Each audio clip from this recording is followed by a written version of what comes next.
On the fateful night of May 23, 2024, in the quiet neighborhood of Lauderdale Lakes, Florida, a chilling discovery unfolded. A 14-year-old girl, whose identity has been protected due to her age, was accused of violently attacking and killing her 79-year-old grandmother, Yefenia Koval. The grim scene was discovered when the girl's father returned home from an evening out, only to find his mother lying on the floor with multiple bruises.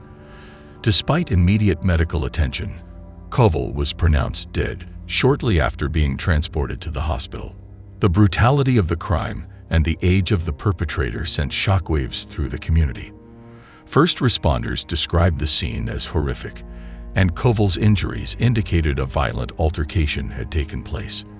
The teen was arrested on the spot, and her life changed forever in just a few hours. This devastating event has left lingering questions about the girl's mental state, her home environment, and the factors that led to such a heartbreaking act. A quiet neighborhood turned crime scene. Lauderdale Lakes, known for its peaceful suburban charm, quickly became the epicenter of a tragedy that no one saw coming. The house where Koval lived was often described as a modest, quiet home. Neighbors were left speechless as the crime scene tape went up, and police cars filled the once placid streets. The investigation revealed that Koval and her granddaughter were alone at home on the night of the murder. The girl's father, who had gone out with friends, returned to find his mother unresponsive on the floor, with visible signs of trauma. He immediately called 911, but despite the efforts of first responders, it was too late. For a neighborhood used to routine daily life, this event shattered any semblance of normalcy.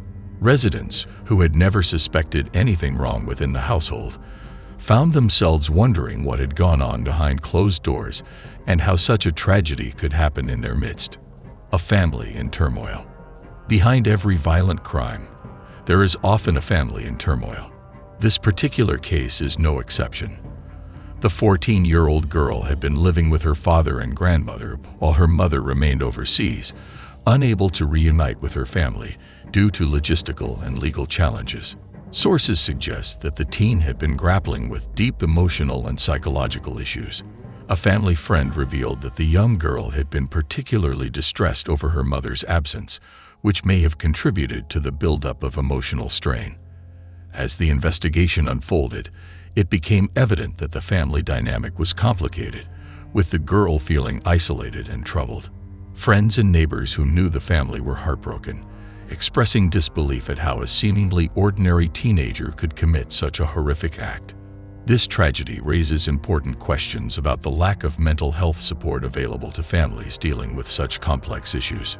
Mental health, a silent culprit.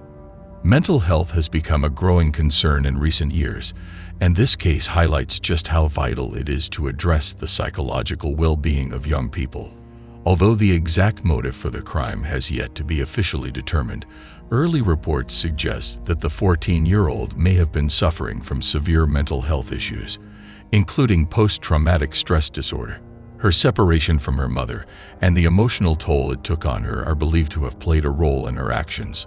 Some experts suggest that untreated post-traumatic stress disorder in children can lead to violent outbursts, particularly when combined with feelings of abandonment or isolation. The girl's emotional state in the days leading up to the attack is still under investigation, but the potential mental health struggles are hard to ignore. As more details emerge, it becomes increasingly apparent that this was not a simple case of familial strife, but a much deeper issue involving a troubled young girl. Legal proceedings, juvenile or adult. The legal ramifications of this case are particularly complex due to the age of the accused. While the girl is only 14 years old, the severity of the crime has led prosecutors to consider charging her as an adult. This decision carries significant weight, as it will determine not only her sentencing, but also the type of facility where she will be held. If charged as an adult, the teen could face life in prison, though Florida law would still require her to be held in a juvenile facility until she turns 18.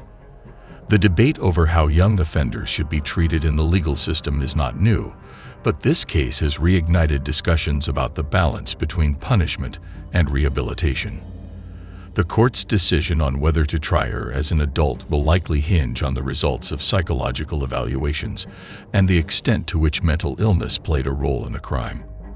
The stakes are incredibly high, both for the teen and for the broader legal system, as this case could set a precedent for how similar cases are handled in the future. The role of post-traumatic stress. Experts have pointed out that the girl may have been dealing with severe post-traumatic stress disorder, a condition that is often misunderstood and underdiagnosed, especially in children. Post-traumatic stress disorder can result from a variety of traumatic experiences, including separation from loved ones, as the teen had been experiencing due to her mother's absence. In cases like this, untreated post-traumatic stress disorder can manifest in dangerous ways, leading to erratic behavior and violent outbursts. Mental health professionals involved in the case are expected to conduct thorough evaluations to determine whether post-traumatic stress disorder or other psychological disorders played a role in the crime. The results of these evaluations could influence not only the girl's legal fate, but also how society approaches mental health care for young people in crisis. This case serves as a sobering reminder that mental health support systems need to be strengthened to prevent such tragedies from happening in the future. The community's reaction.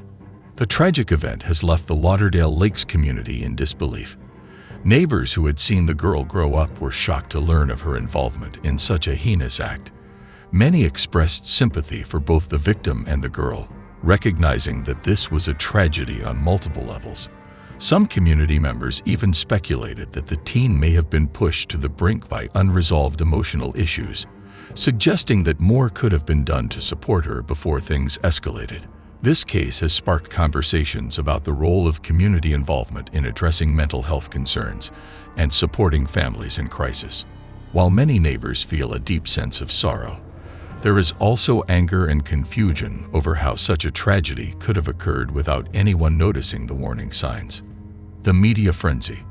As is often the case with high-profile crimes, the media quickly descended upon Lauderdale Lakes, turning the quiet suburban neighborhood into a national news story. Headlines across the country focused on the shocking nature of the crime. How could a 14-year-old girl brutally attack her own grandmother? While the case garnered widespread attention, media coverage has been carefully balanced to protect the girl's identity due to her age. This has led to a somewhat limited public understanding of the deeper issues at play, including the girl's mental health and family dynamics. Nonetheless, the case has sparked debates about juvenile justice, mental health support, and the role of the media in covering sensitive stories involving minors. What's next for the teen? As the case moves forward, the question remains, what will become of the 14-year-old girl? Her future is now in the hands of the legal system, which must decide whether she will be tried as a juvenile or as an adult. If convicted as an adult, she could face a life sentence, a prospect that is hard to fathom for someone so young.